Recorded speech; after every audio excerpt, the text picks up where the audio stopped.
कुणाल जी, इसका प्रायश्चित क्या है फिर?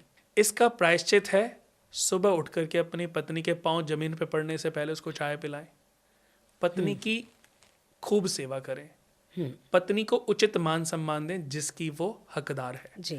जैसे आप अपनी माँ की केयर करते हो ना, ऐसी आपको अपने बच्चों की माँ की केयर करनी है, यानी कि अपनी पत्नी की केयर करनी है। पूर्व जन्म में जो पाप हुए हैं, जो गलतियां हुई हैं, उसका प्रायश्चित करने का मौका है ये।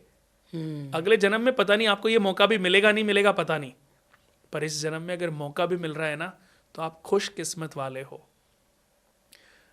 पत्नी को उचित मान सम्मान दें, उसकी सेवा करें, उसकी केयर करें, उसको अपने घर में ऐसे रखें जैसे आपने एक शक्ति को रखा हुआ जी, है। बिल्कुल। आपका यही प्रायश्चित है। और मैं कहता हूं कि धीरे धीरे ये ऋणों को अगर आपने समझ लिया और इनको खत्म कर लिया, तो आपका पूरा जीवन चेंज होता चला जाएगा। आपको किसी भी व्यक्ति के पास भटकना नहीं पड़ेगा। उसके बाद बात करते हैं कन्या बहन ऋण का दोष। जी, ये क्या होता है? कन्या बहन ऋण का दोष होता है जब किसी जातक की जन्म कुंडली में चंद्रमा तीसरे घर में बैठ जाएं, तो कन्या बहन ऋण का दोष बनता है। किसी की लड़की की हत्या करना, बहन का ख्याल ना रखना, किसी लड़की को धोखा देना या अपनी बहन के सुख दुख का ख्याल ना रखना, तो कन्या बहन ऋण का दोष बनता है। जी। आज आपने देखा होगा कितने लोग ऐसे हैं जो कितनी सारी लड़कियों को पागल बनाते रहते हैं, लड़कियों का मिसयूज करते रहते हैं। एक गर्लफ्रेंड, उसके अलावा भी एक और गर्लफ्रेंड, फिर एक और लड़की से बात कर रहे हैं। मतलब ये उनको आज तो मजा आ रहा है, आज वो टीन एज में है, बातें ऐसे करते रहे, मेरी तो 7 गर्लफ्रेंड है, मेरी तो 4 गर्लफ्रेंड है, उसके साथ मैंने ये कर दिया। वीडियो बनाते हैं, दोस्तों को भेजते हैं, वायरल कराते हैं।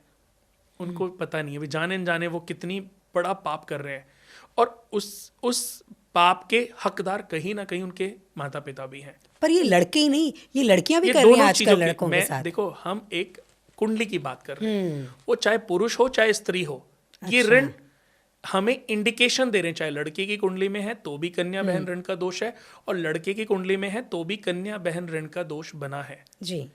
इसका उपाय है पीले रंग की 9 कोड़ियां खरीदकर उसी दिन जला के उनको जल प्रवाह करें। पीले रंग की कोड़ियां जला के जल प्रवाह करें, और साथ में प्रायश्चित करें।